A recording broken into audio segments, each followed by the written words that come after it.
What's up, football fans? I'm Emory Hunt, the czar of the playbook, and don't forget to check out and grab your copy of our two latest book releases, Football: A Love Story and What Did Football Teach Me? Visit our website at footballgameplan.com/books and get your copies today.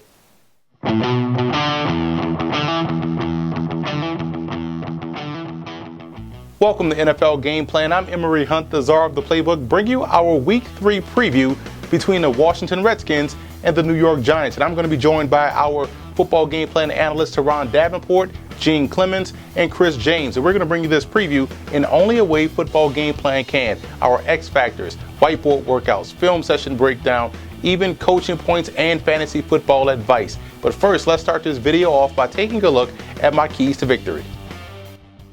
Starting with the Redskins in this ball game, I would play the run on the way to the quarterback until the Giants show that they can consistently move guys off the spot in the running game and get better in their run blocking. I would just get extra aggressive in your gap responsibilities to try to put Eli Manning and put that offensive line in a bad situation. And defensively, it's all about checking personnel. The best running back, I believe, on the Giants football team is Shane Vereen. And anytime he's in the football game, better believe they're going to try to get him the football. And I would also bracket Odell Beckham. All these defensive keys to victory for Washington, their defense has played outstanding. You have to take away Eli Manning's number one option and force those other receivers to beat you.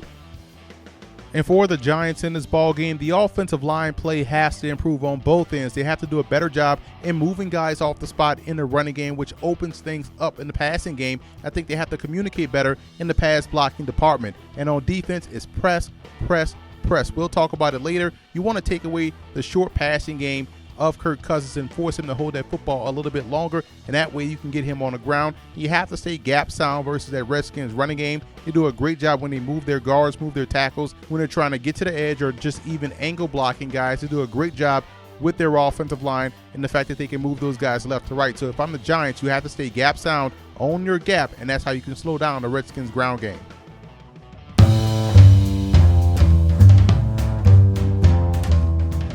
The Giants have a bevy of injuries up front and also in the secondary, so this defense will have to find ways to create pressure against Kirk Cousins in that Washington Redskin offense. And I'm going to show you how they can do that by sending an extra guy, the cornerback, coming off the edge and showing different looks pre-snap and rotating into something post-snap. So what we're going to do, we're showing pre-snap cover 2, but really it's cover 1. So what we're going to do is try to get pressure on the blind side of Kirk Cousins. We want him to hold the football entirely too long. You see we have the backer up on the line of scrimmage, showing pressure. Again, it's showing tight 2-man, but really it's going to be cover 1. So what we're doing here, we're going to, as the cadence starts to wind down, we're going to walk this cornerback up, and boom, he's coming off the edge. We want to get speed, pressure off the edge, try to force Kirk Cousins to throw it quick right here. Why? Because what we're going to do, we're going to also send pressure with this outside linebacker. He's going to crash in the B gap here. Defensive end is going to buzz and take away that slant. He's going to drop back in that zone right there. So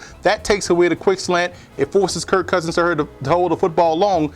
And as he starts to wind the cadence down, safety walks over and replaces the corner, and he's responsible for this receiver. Now this corner just sits and waits because he's going to be responsible for here. So now if this is taken away, Kirk Cousins' next read is to go, okay, let me go front side and see what we can do. Maybe we can throw a quick slant over here to this receiver because this one has been taken away. But what we're going to do here with this with the backer over the tight end, he's going to get a good bump, and boom, he's dropping back and taking away this area right here because, again, we're crashing the inside. We're going to loop this tackle around outside. We want this end to crash that outside shoulder of the guard, hopefully drawing a double team here, freeing up the defensive tackle to come around and create pressure that way. We're going to have this backer drop. He's crashing in. So now you see we have 1, 2, 3, 4, 5 guys getting pressure. Backer drops in the middle. Safety is going to rotate over and drop in the middle of the field. Manned up on the outside, manned up on the outside, and hopefully taking away those quick passes. And this is one way the Giants, with their depleted secondary and some injuries up in the front 7, can find ways to generate and create pressure versus Kirk Cousins.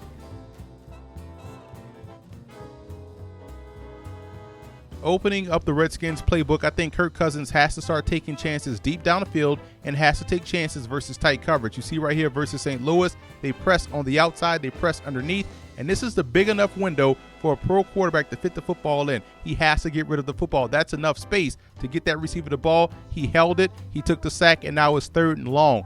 This can't happen versus New York, because what you're going to start to see is teams press on the outside, get him to hold that football, knowing he wants to go underneath, knowing he wants a window to be wide open, and he won't take the chance. He has to improve in this area if he wants to be effective throwing the ball.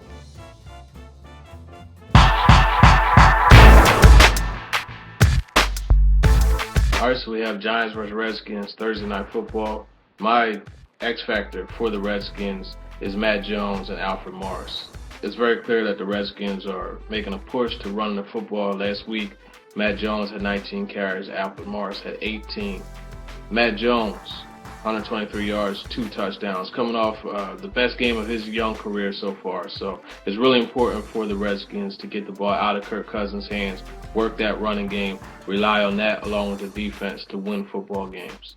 On the flip side, you have the Giants. My X factor for the Giants is definitely Odell Beckham Jr. He's an elite playmaker. He's a guy that will make it a lot easier for Eli Manning. And if they could get him the ball in space, allow him to catch the ball, turn upfield, and pick up the yards after catch that he's done such an excellent job of doing since he's been in the NFL. X factor, Odell Beckham Jr. As far as the score is concerned, I'll go ahead and take the Giants at home, 20-17. Coaching keys for Washington and the Giants. If I'm Washington, I look to continue to pound the ball, use all of my running backs, and try to wear down a defense. Allow my quarterback to be able to work in short yardage situations so that he can be successful in play action and throwing those intermediate to short throws that he's great at. If I'm the Giants, I look to get Eli Manning off early. I notice that when he gets confidence, the team gets confidence, and as the team gets confidence, they play much, much better. So I would look to have him throw short passes, get the ball in the hands of Odell Beckham Jr. early, and his other tight end Donnell early, and make sure that he feels that confidence. And I think that'll lead the Giants to a 24-17 victory over the Skins.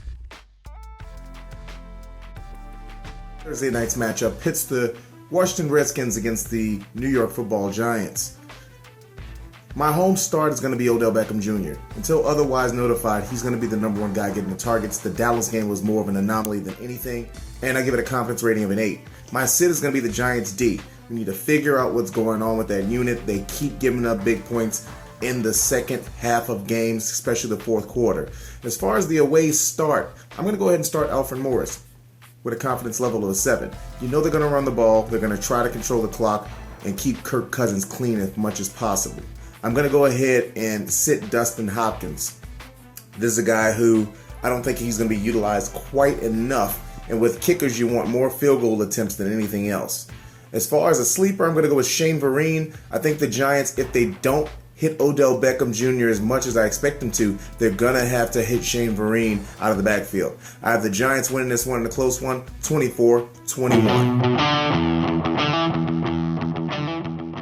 I like the Redskins in this ball game. I think defensively, their front seven will cause a lot of problems on both ends of offense for the Giants. They won't be able to protect Eli Manning, and he won't be able to get the ground game going on a consistent basis. So I see the Redskins defense being the biggest reason why they knock off the Giants in the Meadowlands. And recapping our picks, you see everyone went with the New York Giants, and I'm the lone wolf this week going with the Redskins. I just really believe in their defense versus this Giants offensive attack, so we shall see. Should be a great game nonetheless. And I also want to give a huge shout out to Redskin fan forums and Giant fan forums for always showing football game plan support.